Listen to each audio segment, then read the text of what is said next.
Coucou tout le monde, j'ai le plaisir de vous retrouver aujourd'hui pour la page 4 de mon album Fantasy World.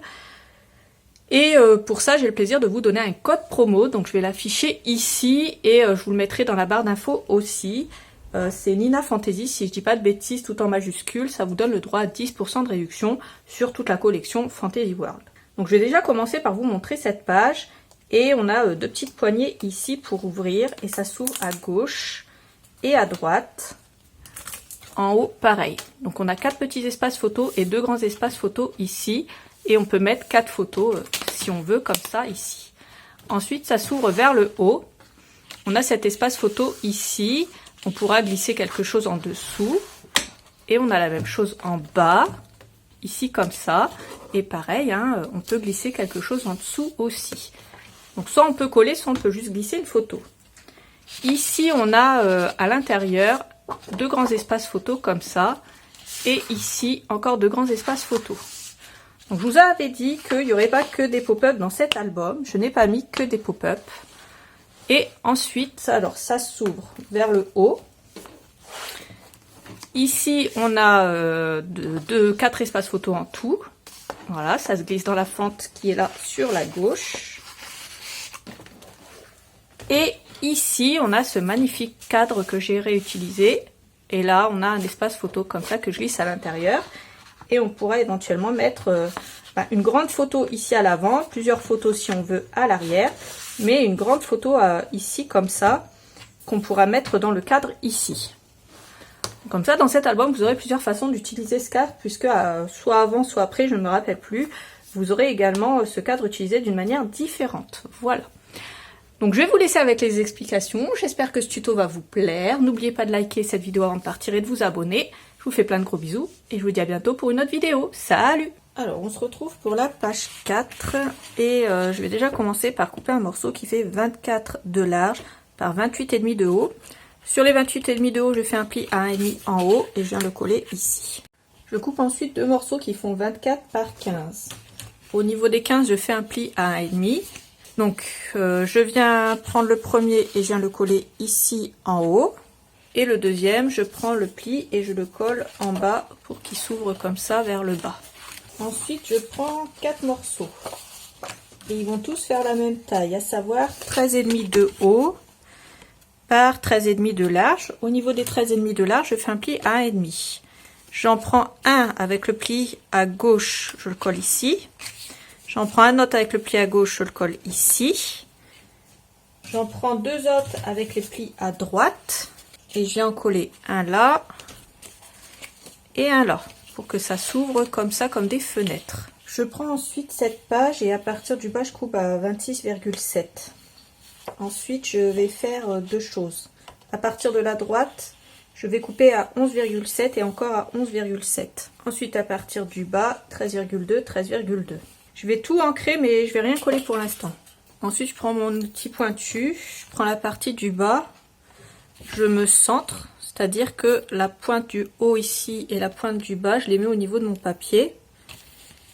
Et puis, je viens faire 2 trous ici et là. Donc ici et là. Et je viens mettre des attaches parisiennes à l'intérieur. Ensuite, je les ouvre à l'arrière. Et puis, je fais la même chose exactement en haut. Ensuite, je vais pouvoir venir coller les parties de gauche. Ensuite, je mets 2 aimants, un là et un là.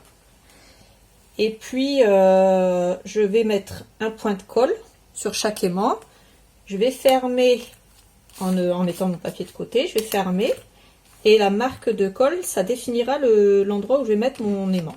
Tout simplement. Et puis ensuite, je peux coller mes papiers de droite. Ensuite, je prends 4 morceaux dans le papier Iguana. Ils vont mesurer 11,5 de large par 13,2 de haut. Ils mesurent 11,7 de large par 13,5 de haut. Et je vais en coller un ici, un là et un là. Et puis dans le bloc des backgrounds, je prends ce papier, je le coupe à 23,7 de large. À partir du bas, je coupe 2 morceaux successivement qui vont faire 13,2. J'en colle un en bas et un en haut. Alors voilà ce que ça donne. Donc, comme ça en bas. Et comme ça en haut. Donc déjà, on a fini ça, on va s'occuper de l'intérieur.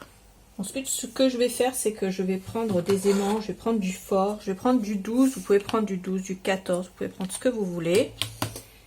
Et puis, je vais en mettre un. Vous pouvez en mettre 2 si vous voulez. Donc, je le mets, je vous montre ça ici, au milieu.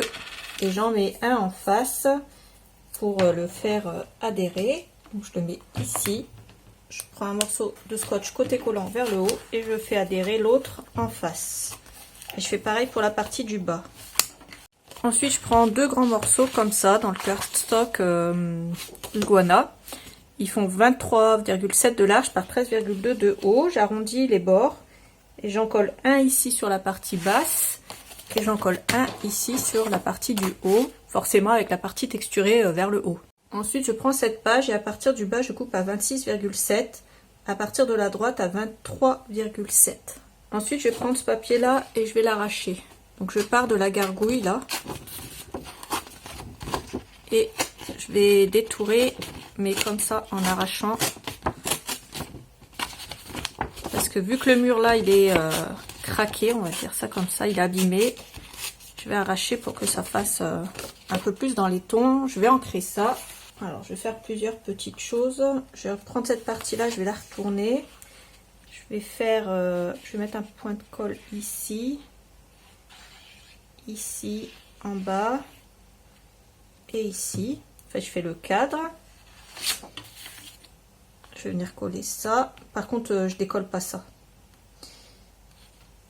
Et je viens coller ça ici. Avant de coller ça, ici, de là jusque là, je fais une fente. De là jusque là, je fais une fente d'1 millimètre. Comme je fais, hein, je trace un trait au cutter. Ensuite, en dessous, je refais une découpe au cutter 1 millimètre en dessous et j'ancre.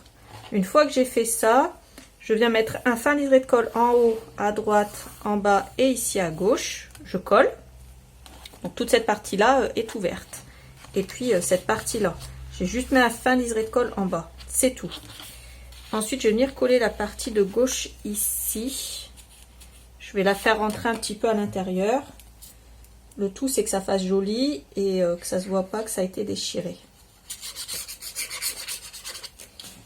Donc là, je mets de la colle partout. Je fais rentrer la partie déchirée blanche un peu en dessous. Mais pas trop pour pas que ça fasse cracra. Voilà, comme ça. Ensuite, je prends 2 morceaux qui font 17 par 21. J'en glisse un ici comme ça, un grand, et j'en glisse un ici comme ça. Ça va faire 2 beaux espaces photo. Alors, ensuite, je viens prendre cette page-là, donc celle-là, la deuxième du deuxième bloc, et je viens détourer tout le haut ici à gauche. Et une fois que je l'ai détouré, je viens l'ancrer. Alors, je l'ai coupé à 13,2 pour que ce soit raccord avec la taille du haut ici. Je vais mettre de la colle à droite seulement pour l'instant, comme ça. Comme ça, quand on va vouloir glisser une photo à l'arrière, on pourra. Voilà, comme ça, on pourra glisser une photo à l'arrière et après, on viendra coller le papier par-dessus, comme ça. Ça fera un joli espace photo ici en haut. Avec la partie, je fais la même chose avec la partie en bas à droite. Alors voilà ce que j'ai retiré. La fleur ici, jusqu'à la feuille ici. J'ai pas détouré toutes les feuilles et jusque là. En fait, je suis allée jusqu'en bas et puis j'ai fait en sorte que la hauteur fasse 13,2 pour pouvoir mettre ça ici en bas à droite. Et pareil que pour en haut, je mets de la colle que à droite. Et je viens coller ça ici. Ça permettra de pouvoir coller des photos en dessous. Et puis de coller après la fleur par-dessus. Je trouve que ça fera joli dans un espace photo.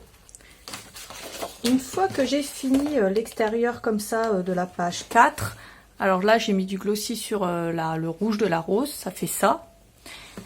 Je vais ouvrir, ici j'ai mis 2 aimants en haut, faites pas attention à celui-là, c'est un aimant que j'avais mis en plus. Et j'en ai mis 2 en face. Pour la partie du haut, j'ai repris la deuxième page comme ça. Donc à partir du haut, j'ai coupé à ras ici de la déco du papillon. Ensuite, à partir du haut, j'ai coupé à 26,7. J'ai pris le centre ici. Donc ça, ici, j'ai pris ça comme repère et je l'ai mis à 12 cm sur mon massicot. Donc là, je l'ai mis au niveau du 12 et j'ai coupé à droite. Ensuite, à partir de la droite, j'ai coupé à 23,7. Ici, au niveau de l'horloge, jusque là, j'ai fait une fente. Alors ici, c'est simple, hein. J'ai pris cette marque-là et je l'ai mis au niveau de mon massicot ici, au niveau du repère pour découper. Donc je l'ai mis là. J'ai coupé à partir seulement du bas de l'horloge ici et j'ai coupé jusqu'ici au-dessus du rouage ici. Et j'ai ancré. Voilà tout ce que j'ai fait pour cette page-là. Et ça, je vais venir coller ça ici.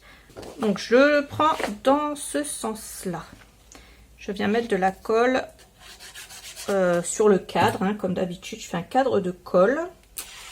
Alors, 1, 2, 3, 4. On fait le cadre. On va glisser quelque chose dans ce sens-là. Du coup, sur toute la droite, je mets pas de colle. Par contre, à gauche, je mets de la colle.